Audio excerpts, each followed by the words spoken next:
సతీష్ కుమార్ అంటే ఒక విధంగా ఆయన దారిలోకి తెచ్చుకున్నారని గత చరిత్ర చెప్తా ఉంది.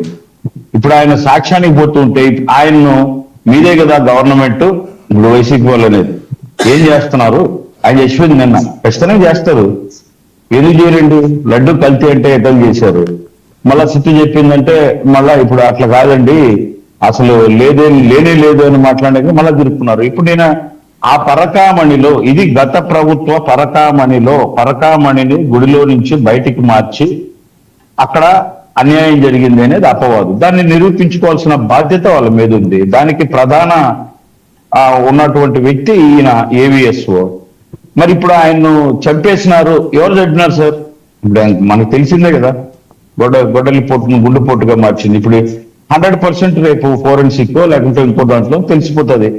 ఇది హత్య ఆల్మోస్ట్ ఆల్. అక్కడ ప్రాథమిక నివేదికలో ఒకవేళ ట్రైన్ లో నుంచి పడి ఉంటే ఒళ్ళంతా గాయాలు ఉండేటి, ఎక్కడా చిన్న గాయం కూడా లేదు, కేవలం తల మాత్రమే టార్గెట్ చేసినారు, చంపినారు అనేది 100% వాస్తవం. దీంట్లో వాళ్ళు మాట్లాడే మాట ఏంటంటే ప్రభుత్వం మీదే కదా, ప్రభుత్వం మీదే. 100% ప్రభుత్వం మాదే, ఎన్డీఏదే. ప్రభుత్వం నుంచే ఇవన్నీ బయటకు వస్తున్నాయి. అడ్డుదైనా కావచ్చు, ఇంకోటైనా కావచ్చు, ఈ రోజు ఫారెస్ట్ దైనా కావచ్చు. మీరు ఇంక ఫారెస్ట్ తీసుకుంటే పెద్దిరెడ్డి వాళ్ళు మీరేం చెప్పారు? 1968 ఫారెస్ట్ యాక్ట్ ప్రకారం అక్కడ ఖచ్చితంగా 1960 ఫారెస్ట్ యాక్ట్ ప్రకారం జరిగింది అన్నారు. ఇప్పుడు జరిగి నువ్వు ఉండాల్సిన వ్యక్తి ఒక ఫారెస్ట్ మంత్రి. సార్ మై వాయిస్ వస్తుందా? వస్తుందండి, నేనేమంటున్నానంటే దాని తర్వాత ఆయన వచ్చి ఇది మా తాతగారిది, మా తండ్రి, ఓకే మీ తాతగారిదో తండ్రి గారిదో నీ గారికి అభియోగం వచ్చినప్పుడు మీరు నిరూపించుకోండి. వెంటనే బయటకు వచ్చేసి పవన్ కళ్యాణ్ గారు క్షమాపణ చెప్పాలి ఆక్రమణ లేకపోతే అని. ఎవరు క్షమాపణ చెప్పాలి? 14 లక్షలు రమారమి 15 లక్షల రాజంపేట పార్లమెంటు ఓటర్లు నిన్ను నమ్మి ఎంపీగా గెలిపిస్తానే నువ్వు అక్రమ మద్యం కేసులో అరెస్ట్ అయిన వ్యక్తివి. నువ్వు రాజంపేట ప్రజలకు క్షమాపణ చెప్పాలి, నన్ను నమ్ముకున్నందుకు నేను అక్రమ మధ్యలో అరెస్ట్ అయినాను అని. లేదా గత ప్రభుత్వంలో జగన్మోహన్ రెడ్డి గారు మీ నాన్నగారిని విశ్వసించి అటు ప్రతిష్టాత్మకమైన ఒక ఫారెస్ట్ శాఖ మీ చేతిలో పెడితే మీరు అక్కడికి పోయి ఆక్రమణ చేసుకుని ఆడొక బంగళా కట్టే. ఆ బంగళా చూశారు సార్, మీరు ఏం చెప్పాడు పెద్ద ఆయన, నువ్వు నేను చెప్పింది కాదు. ఆయన మీరు జగన్మోహన్ రెడ్డి గారు మోసం చేశారు. ఆడే కూలోళ్ళకి పెట్టినారంట. ఏం పని సార్ కూలోళ్ళు కాడ అర్ధరాత్రి ఇప్పుడు కూలోళ్ళ కోసం విశ్రమించి ఏం కూలోళ్ళు? మీరేం చెప్తే చెట్టు కొట్టమంటే ఆ చెట్టు కొట్టే కూలోళ్ళు. ఇది కూడా మనం సినిమాల్లో చూసినట్టు చుట్టుపక్కల ఎక్కడా ఎవరికి రస్తా కూడా లేకుండా ఒక ప్రైవేట్ సైన్యాన్ని మెయింటైన్ చేస్తూ ఇంక్లూడింగ్ ఫారెస్ట్ అధికారులతో సహా. మీరు చూడండి, నిన్న చిత్తూరు జిల్లాలో జస్ట్ పెద్దిరెడ్డి, మిథున్ రెడ్డి వాళ్ళ కుటుంబం వాళ్ళు ఇప్పుడు వాళ్ళే అందరు దాంట్లో ఉన్నారు. A1, A2, A3 ఆడవాళ్ళతో సహా.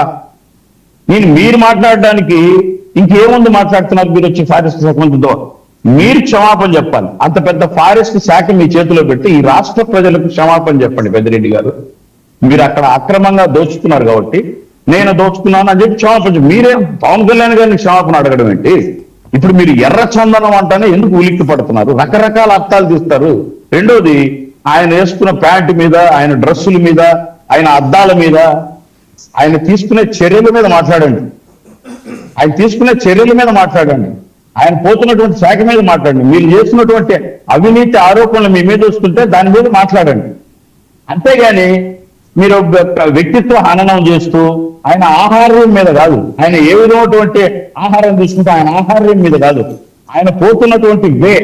నాకు తెలిసి గతంలో ఇంతవరకు ఏ ఫారెస్ట్ మంత్రి చేయనటువంటి ధైర్యం. ఎవడైతే ఏంటి తప్పు చేసినాడు, ఉప్పు తిన్నోడు నీళ్లు తాగాలి, తప్పు చేసినాడు లోపల ఉండాలి. 100% ఇంత డేర్గా నాకు తెలిసి ఏ మంత్రి ఇంత నిర్ణయాలు తీసుకొని పోలేదు. పోతున్నప్పుడు ఇప్పుడు మీరుకేం మీరు వచ్చేసి కూర్చొని మేము క్షమాపణ చెప్పాలి. ఏం పెద్దిరెడ్డి అయితే ఎవరైతే ఏమి పవన్ కళ్యాణ్ అక్కడ మీరు ఎవరైతే మీరు చట్టానికి అనుగుణంగా ఉంటే ఓకే, మీరు నిరూపించుకోండి. Proved it. కానీ ఆయన ఏం చెప్తాడు? మా తాత దగ్గర నుంచి మేము వేరే వాళ్ళ దగ్గరకు ఉన్నాం, నువ్వు ఎవరి దగ్గరకు ఉన్నావు అంటారు. ఆ పోయినటువంటి 32.40 అయ్యి నువ్వు ఎవరి దగ్గరకు ఉన్నావు? నీకు అమ్మినాడు ఎవడు? ఎవరి భూములు మ్యూటేషన్ తో మార్చినావు? ఇవన్నీ రికార్డు ఉంటుంది కదా. ఇప్పుడు గవర్నమెంట్ ఊరికే పెట్టరు కదా సార్. ఇప్పుడు హెచ్ఎఫ్ఎఫ్ స్థాయిలో అధికారి చలపతిరావు మీ మీద అభియోగం చేసి ఈయన అని చెప్పి పెట్టినాడు అంటే మీరు అడిగిన ముత్యంలాగా బయటికి రండి. బయటకు వచ్చి ఎందుకు మాట్లాడడం? ఆయన క్షమాపణ చెప్పాలి, ఏం క్షమాపణ చెప్పాలి? ముందు మీరు మీ నిజాయితీ నిరూపించుకోండి. ఓకే, ఈ ఎర్ర చందనం కేసులు ఎన్ని మొత్తం వాటి అన్నిటిని ప్రూవ్ చేసుకోండి.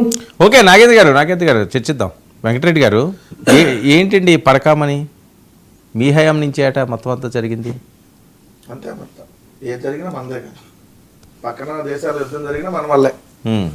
ఏదో ముందర ఎయిర్పోర్ట్ ఉంది కదా గుజరాత్ లో, నరేంద్ర మోడీ సొంత రాష్ట్రంలో. అక్కడ డ్రగ్స్ దొరికినా, అక్కడ గంజాయి దొరికినా మొత్తం తాడేపల్లికి లింకు. విజయవాడలో డ్రై ఈస్ట్ కంటైనర్ వస్తే అది గంజాయి, మొత్తం డ్రగ్స్ వచ్చినాయి. వాళ్ళ ప్రచారానికి అంతా పొద్దే ఉంది. నోటికి